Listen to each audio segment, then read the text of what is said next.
যুদ্ধ লাগছে না কি লাগছে, এই যুদ্ধর ইয়া নিয়েই মনে করেন যে তেলমেল পাইবো না, দাম বাড়াইবো, অনেকটা আতঙ্ক। এই আতঙ্কের কারণেই মনে করেন অনেকে 200 টাকার তেল লাগে, 500 টাকা ভরতে আছে, লাগে 300 টাকার টাঙ্কি লোড দিতে আছে। এই জন্যই আমাদের ভোগান্তি। যুদ্ধ লাগার কথা শুনে মানুষ ভাবছে যে এটা দাম বাড়বে, আতঙ্ক। এটা মনে করে যারা 10 লিটার নিত এখন তারা ট্যাঙ্কি ফুল নিচ্ছে, যারা 200 টাকা নিত যে হুন্ডা এরা 1000 ট্যাঙ্কি ফুল, বেশিরভাগ লোক সবই ট্যাঙ্কি ফুল।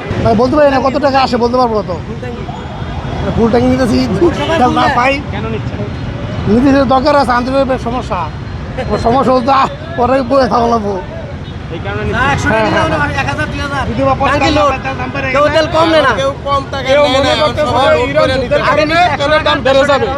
তারা ওই সংখ্যা থেকে তেল ফুল করে নিচ্ছে, যে 100-200 টাকার নিত সে এখন ট্যাঙ্কি রিজার্ভ করে নিচ্ছে। সেইটা তো সরকার জানে, আমরা তো আর ওই অগ্রিম বলতে পারতেছি না দেশের কি অবস্থা, কেমন কি হইব আর।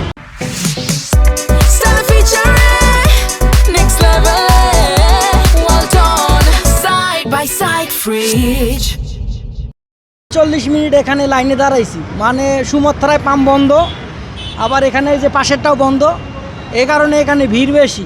আর দেখতেছেনই তো রোজা রাইখা এরকম কোনো দিন হয় না, আজকে হঠাৎ এইরকম সবাই টাঙ্কি লোড দিতেছে, যার যার মতন ভরতে আছে। কারণ হলো এই যে যুদ্ধ লাগছে না কি লাগছে, এই যুদ্ধর ইয়া নিয়েই মনে করেন যে তেলমেল পাইবো না, দাম বাড়াইবো, অনেকটা আতঙ্ক। এই আতঙ্কের কারণেই মনে করেন অনেকে 200 টাকার তেল লাগে, 500 টাকা ভরতে আছে, লাগে 300 টাকার টাঙ্কি লোড দিতে আছে। এই জন্যই আমাদের ভোগান্তি। লোড নেওয়ার পিছনে একটা কারণ হলো আমি অলরেডি তিনটা ইয়া ঘুরে আসছি, যে 3 জায়গায় তারা বলছে তাদের কাছে কোনো তেল নাই। এটা বলে নাই, তার চেয়ে বড় কথা তারা বলছে যে উপরের নির্দেশ আমরা তেল দিতে পারবো না।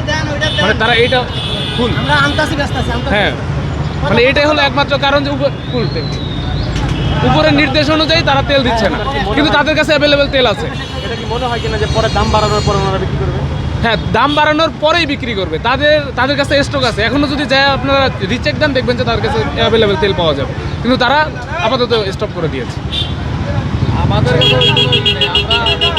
কিন্তু হ্যাঁ, এখানে এসে আমার কাছে মনে হলো যে না, এখানে আসলে কিছু তেল নিয়ে অ্যাটলিস্ট হচ্ছে যে 15-20 দিন পর্যন্ত চলা যায়, এরকম একটা তেল নিয়ে যাওয়ার সময় দেখি যে অনেক পরিমাণে ভিড় গাড়ি, তো যানবাহন, যেহেতু আমি মোটরসাইকেল চালাই, তো হঠাৎ করে আমার জিনিসটা জানতে ইচ্ছে হলো এবং সাইডে ব্রেক করে একজনকে জিজ্ঞেস করলাম। তো উনি বললো যে ইরানে যে হরমুজ প্রণালী যে ইয়াটা আছে, ব্যাপারটা আছে, ওই রিলেটেড ব্যাপার নিয়ে দেখা যাচ্ছে যে বিভিন্ন জায়গায় মানে কানাঘোষা বা অনেকের সাথে কথা বলে ওনারা জানতে পারছে যে তেলের দামটা হয়তো বা বেড়ে যাবে।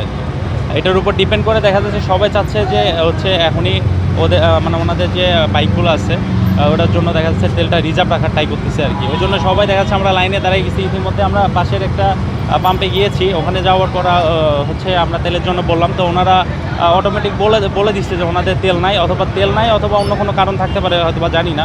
তো পাশে এটাতে ফলো করে দেখলাম যে এটাতে তেল দিচ্ছে, ওই জন্য আমিও সবার মতো দেখা যাচ্ছে এসে পিছনে দাঁড়িয়ে গেছি তেলটার জন্য। কত টাকা নেবেন? আমি টাঙ্কি ফুল করে নিব, আশা করি এখন টাঙ্কি ফুল নিব। যদি এর চাইতে বড় কোনো রিজার্ভ থাকতো এটাও নিতাম, কিন্তু যেহেতু পসিবল না, আপাতত আমি টাঙ্কি ফুল করে নিব, তারপর বাকি দেখা যাবে।